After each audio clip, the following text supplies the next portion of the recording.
All right, let's get right into it. Today, we're going to tackle one of the biggest and maybe most misunderstood ideas in all of marketing. It's simple, really. Virality is a symptom, not a strategy. You've heard this before, right? Maybe you've even been the one to say it. These three little words make it viral. Now, on the surface, that sounds like a great goal. I mean, who wouldn't want that? But in reality, this is one of the most common and frankly most damaging requests a brand can possibly make. In fact, you know what? Let's just call it what it is. This whole idea, this relentless chase for virality, this belief that you can just order it up on demand, it's marketing's biggest scam, period. That's a pretty bold statement, I know. So let's break down exactly why this whole premise is just so deeply and fundamentally flawed. And this right here, this gets to the absolute heart of it. When a client or a boss asks you to make it viral, what they're really asking you to do is impossible. They are asking you to manufacture luck. They want that incredible outcome, the massive organic reach, but they want to skip all the foundational work that might just make that outcome possible. And this is where it all falls apart from a professional standpoint. I mean, think about it. You can't put go viral into a creative brief and expect any kind of predictable result. You can't set a KPI, a key performance indicator for it. And you for sure can't put it on a project timeline and bill for it. It just defies every single process that makes marketing a professional discipline and not just, well, a lottery ticket. So, okay, if chasing virality is a dead end, then what's the alternative?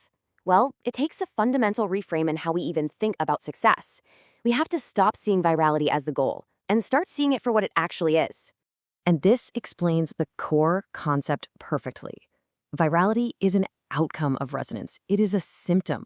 It's the side effect you get when you create content that genuinely connects with and matters to a real audience. You can't just reverse engineer the symptom. You have to create the underlying condition, and that condition is genuine value. So let's put these two mindsets side by side. The flawed ask is to manufacture luck. It's a total gamble. But the strategic reality? That's about earning resonance. And that isn't about luck at all. It's about work. It's about understanding and serving and connecting with an audience so well that they feel compelled to share what you've made.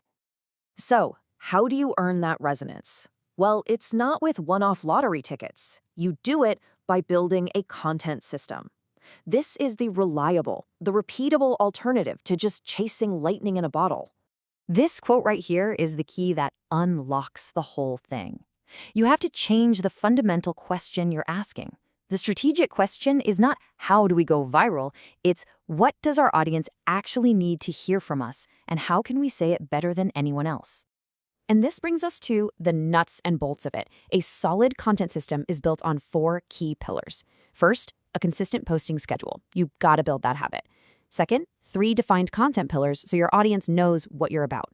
Third, hooks that are made specifically for your audience, not for everybody.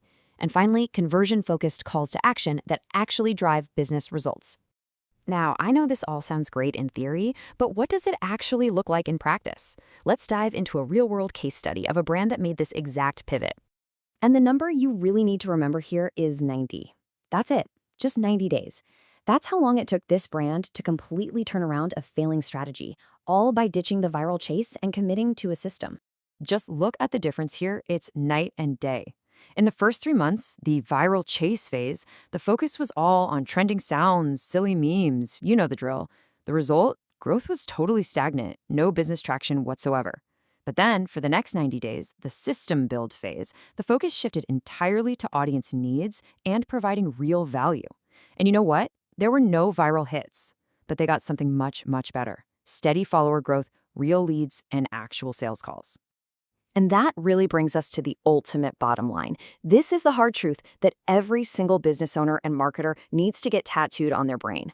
Here it is, the critical distinction. Viral content is designed to get views. System content is designed to get customers. One is a vanity metric. The other actually builds a business. And it really is that simple. A business cannot take view counts to the bank. Views don't pay the rent. Customers do. The goal of marketing is not just to be seen. It's to drive tangible, real-world results. So the next time you're in a meeting and you hear that dreaded phrase, "let's make it viral," you now have the framework to pivot the entire discussion. You can shift things away from gambling and towards real strategy. Challenging that flawed premise? That's when the real work can finally begin. So, I'll leave you with the one question that just cuts through all the noise and separates a genuine strategy from a hopeful wish. The next time someone asks you for virality, just ask them this: what happens after the views? And if there isn't a clear, confident answer that connects directly back to a business goal, well, then you know you're not talking about a strategy at all. You're just chasing a symptom.